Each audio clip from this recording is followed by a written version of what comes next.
नमस्कार साथियों, मैं हूं डॉक्टर एस के सिंह। आज हम लोग एक नए विषय पर बात करते हैं। विषय था कि किसी किसान के पास किसी किसान के पास एक लीची का बहुत अच्छी क्वालिटी का पेड़ था। उनका चाहना था कि मैं उससे अपनी पूरी बाग उसी क्वालिटी की बाग बनाए। उन्होंने बीज, उनका कहना था कि सर हमने बीज बहुत सारे लगाए, कुछ बीज जमे भी हैं, तो क्या हम ये लगाएं? बिल्कुल ना लगाएं। अगर आप चाहते हैं कि 8 साल में आपका फ्रूटिंग आए, 10 साल में, तो बीज की तरफ जाएं। पहले भी हमने अपने पिछले वीडियो में बात किया है कि आप चाहते हैं 2 से 3 साल या 4 साल के अधिकतम 4 साल में फ्रूटिंग लेना होगा, तो आपको वेजिटेटिव मेथड पर बात करनी होगी। और कौन सी वेजिटेटिव मेथड आपको होगा वो आज हम बात करेंगे। अगर आप चाहते हैं कि अच्छी क्वालिटी का है तो आपको वेजिटेटिव में आना होगा। ये सारी बातें हमने वेजिटेटिव प्रोपेगेशन की हमारी पुरानी वीडियो को देख लीजिए। अब उन्होंने कहा था फिर कटिंग कर लेते हैं इसे। ऐसा नहीं है कि हर पौधे की कटिंग बनती है। कटिंग किन पौधों की बनती है, किन पौधों की नहीं बनती है, क्यों नहीं बनती है, ये पिछले वीडियो में हमने बात किया। आप देखोगे तो आपको पूरी इसकी थ्योरी समझ में आएगी। चलिए आज बात करते हैं कि आपके पास अगर लीची का पौधा है और उससे आप पुनः पौधा बनाना चाहते हैं, नर्सरी मैन के रूप में बनाना चाहते हैं, जो किसान बनाना चाहते हैं, जो स्टूडेंट समझना चाहते हैं, साथ ही साथ अन्य मेथड इससे जुड़े हुए कौन कौन से हैं। तो आज हम बात कर रहे हैं लेयरिंग मेथड ऑफ प्रोपेगेशन। चलिए लेयरिंग कहते हैं किसे? तो लेयरिंग एक वेजिटेटिव प्रोपेगेशन की मेथड है जिसमें ओन रूट सिस्टम, जिसका रूट स्टॉक और साइन सूट एक ही वैरायटी की होती है। इसमें रूट स्टॉक और साइन अलग अलग नहीं होता है, जैसे कि बडिंग और ग्राफ्टिंग में होता है। कटिंग में भी यही होता है, लेकिन कटिंग और इसमें क्या अंतर है? कटिंग में साइन सूट को रूटिंग से पहले मदर प्लांट से सेपरेट कर देते हैं। लेयरिंग में रूटिंग आने के बाद डिटैच किया जाता है। यानी वेजिटेटिव प्रोपेगेशन ऑफ मेथड है जिसका रूट सिस्टम उसी वैरायटी की होती है, जिसका मदर प्लांट से डिटैचमेंट रूट बनने के बाद हो, और रूट बनने के बाद जब डिटैच किया जाता है तो नर्सरी में लगा के जो पेड़ तैयार किए जाते हैं उसे कहते हैं लेयर्ड प्लांट। तो इसको लेयरिंग करते हैं। चलिए अब डिफरेंट मेथड ऑफ लेयरिंग क्या है। बात लीची पे आई थी तो सीधे पहले लीची की बात करते हैं।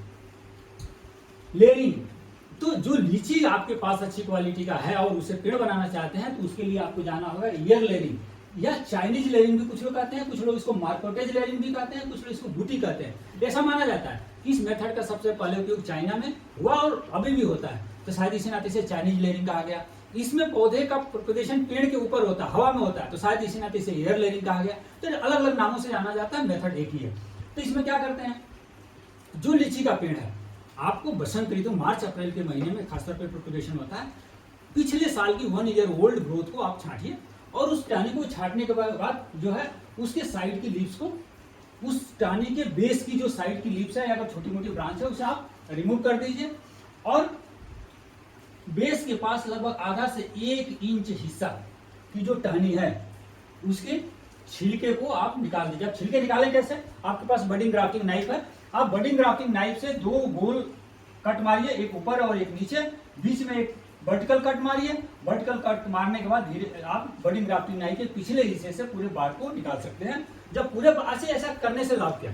ऐसा कर देने से क्या होता है, जब भी कोई भी टहनी का आप बार्क निकाल देते हैं, ये भी बार्क यानी फ्लोएम को और कैम्बियम को रिमूव कर देते हैं, तो सामान्य तौर पर जो प्लांट्स होता है उसकी पत्तियां जो एपिकल पोर्शन है ये जो है ऑर्गेनिक मटेरियल का सिंथेसिस करते हैं, कार्बोहाइड्रेट का सिंथेसिस करते हैं, ये हार्मोन का सिंथेसिस करते हैं। तो जब आप इसके छिलके को आप निकाल देते हैं, कई बार कई मेथड में बेंड कर देते हैं, तो क्या हुआ, इससे जो बना हुआ कार्बोहाइड्रेट है, हार्मोन है, वो सीधे नीचे नहीं गया, यहाँ आकर रुक गया।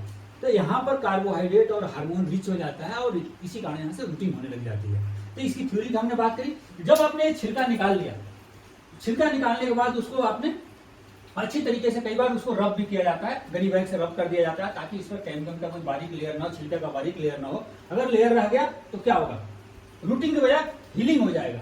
तो हीलिंग ना हो इसके लिए जो है स्क्रैप कर देते हैं और उसको अच्छी तरह साफ कर देते हैं।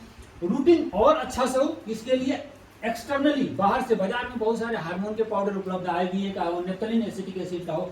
हार्मोन कौन कौन से होते हैं, कौन रूटिंग होते हैं, नॉन रूटिंग होते हैं, आप हार्मोन का हमने एक वीडियो डाल रखा, आप देखिए, उससे आपको ये स्थिति क्लियर हो जाएगी।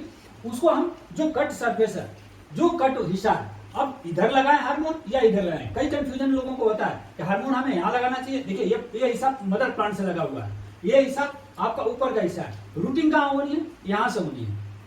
तो रूटिंग यहाँ से होनी है तो हार्मोन भी आपको इसके आसपास लगाना चाहिए। तो देखिए किसान ने वहां से जो नर्सरी मैन था बार्क को रिमूव किया और सफेद, देखिए उसके उंगलियों में सफेद हार्मोन पाउडर जो है, टाल्क पाउडर में हार्मोन मिक्स होता है, यहाँ पर उसने हार्मोन को अच्छी तरह से अप्लाई किया।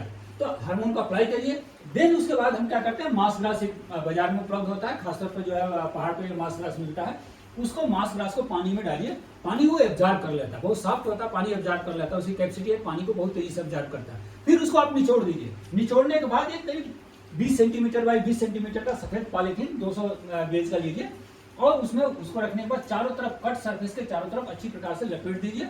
और लपेटने के बाद क्या करेंगे, ये जो पन्नी होगी वो ट्रांसपेरेंट होगी। लपेटने के बाद जो दोनों हिस्सा है, देखिए ये इसके अंदर चला गया कट सरफेस के ऊपर पूरी मास ग्रास लग गई, मास ग्रास के जो टाइट पॉलीथीन को लपटा, लूज नहीं होनी चाहिए। टाइट लपेटने के बाद दोनों हिस्से को आपस में ट्विस्ट कर देते हैं, पन्नियों को आपस में इस तरह से ऐंठ देते हैं और रस्सी से दोनों हिस्से को बांध दिया। देखिए इस तरह से घूटी बंध गई।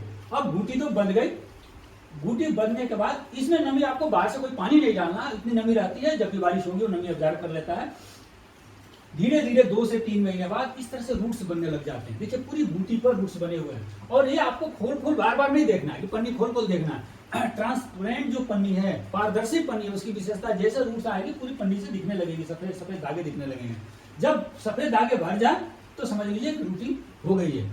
ये जब रूटिंग हो जाए तो आप इसको ये देखिए, एक ही टानी की जो एक मेन टानी है उससे 3 टानियां निकली और 3 बूटी बांधे गए हैं। तो ये जो बूटी जब रूट दिखने लगे तो यहाँ से आप सिकेटियर उठाइए और सिकेटियर से इसे डिटैच कर दीजिए। 1 2 3 तीनों को डिटैच करिए और डिटैच करने के बाद देखिए, क्योंकि लीची में खास तौर पर प्रॉब्लम क्या, कई बार नर्सरी में बूटी आने के बाद जब नर्सरी में लगाते हैं पौधे मर जाते हैं, क्योंकि उसमें थोड़ी उसकी रूट्स की स्टैब्लिश होने में थोड़ी परेशानी है। तो इसको परेशानी से बचने के लिए, मॉर्टिलिटी से बचाने के लिए क्या करें, अगर ऊपर के हिस्से में कोई, इस हिस्से में कोई छोटी मोटी टानी है तो टानी को निकाल दीजिए। कुछ पत्तियां भी आप निकाल सकते हैं, ऊपर की पत्ती रहने दीजिए आगे के हिस्से की, और निकालने के बाद उसको आप नर्सरी बेड में लगाएं या शेड हाउस में लगाएं, क्योंकि इसको छाया शुरू के दिनों में हफ्ता दिन 10 दिन आपको छायादार चाहिए। तो जो बड़े नर्सरी मैन है वो ग्रीन हाउस, ग्रीन नेट की जो हरी जालियां की, पॉलीथीन की जालियां की नेट आती हैं उसको लगाकर उसके भीतर लगाते हैं। ऐसा आपके पास नहीं हो तो ऐसी कोई बात नहीं है कि किसान के पास शेड हाउस नहीं है तो नहीं कर, आप जहां भी नर्सरी है थोड़ी छायादार हो, हल्की पार्शियल शेड हो, ऊपर से आप थैच कर दीजिए। जो गांव घर में जो है एग्रीकल्चरल जो पुआल है, गन्ने की पत्तियां हैं, उनको आप उससे थैचिंग बना दीजिए और उस थैचिंग से ढक दीजिए, पार्शियल ढकिए ताकि हल्की हल्की धूप और छाया आती रहे। तो इस तरह से आपका जब पौधा तैयार हो जाएगा, यह मेथड लीची में कमर्शियली आज भी यूज है, पूरे इंडिया या वर्ल्ड में यूज किया जा रहा है। ये लाइम, लेमन, गुआवा, ऑर्नामेंटल्स में 5 कलर्स ग्रुप का है, ये सारे इसके मेथड से प्रोपेगेट किए जाते हैं। अनार भी इससे प्रोपेगेट होता है। तो हमने बात करी बूटी की, क्या और भी मेथड है बूटी की? बिल्कुल है। अब बात करते हैं सिंपल लेयरिंग। सिंपल लेयरिंग में कई बार ऐसे पौधे हैं जो जिसकी पतली एक साथ बंचिंग में टहनियां आती हैं और उसकी जो नीचे की टहनी है उसमें अगर उसको आप नीचे की जो फ्लेक्सिबल टहनी है, लंबी टहनी है, उसको हम क्या करते हैं, खींचकर जमीन के अंदर दबा देते हैं। दबाने के लिए कई बार टहनी दबाई मिट्टी सब बाहर निकल जाती है। इसे बचने के लिए हम क्या करते हैं, लकड़ी की जो एक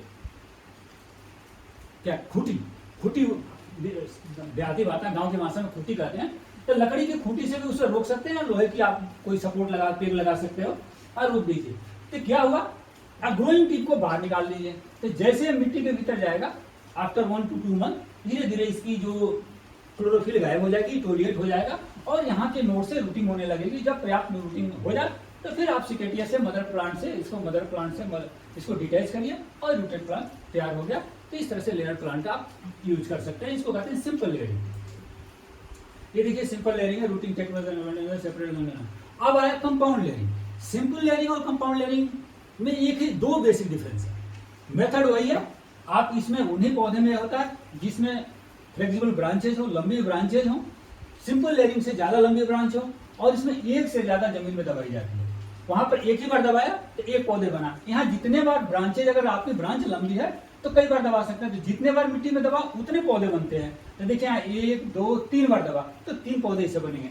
मिट्टी में दबाई, अगर साइड की कोई ब्रांच है उसे रिमूव कर लीजिए और मिट्टी में दबाइए, फिर जमीन को पकड़ाइए, फिर मिट्टी में दबाइए, फिर जमीन को पकड़ाइए, फिर मिट्टी में दबाइए, फिर एक जो टी पोर्शन से बाहर कर दीजिए। तो सर्टेन टाइम के बाद इससे रूटिंग होने लगेगी और रूटिंग होने लगेगी। जब पर्याप्त रूटिंग हो जाए तो फिर इसको मदर प्लांट से सिकेटियर से इसको रिमूव करिए, एक पौधा यहाँ से रिमूव करिए, दूसरा पौधा यहाँ से रिमूव करिए, तीसरा पौधा तैयार हो जाएगा। इसे इस तरह से इसमें सिंपल लेयरिंग में 1 पौधे बनते हैं, इसमें 1 से ज्यादा पौधे बनते हैं। इसमें मस्कडाइन ग्रेप में, ऑर्नामेंटल वाइन्स लाइक जैस्माइन, क्लेमेटिस में ये मेथड पौधायत में उपयोग किया जाता है।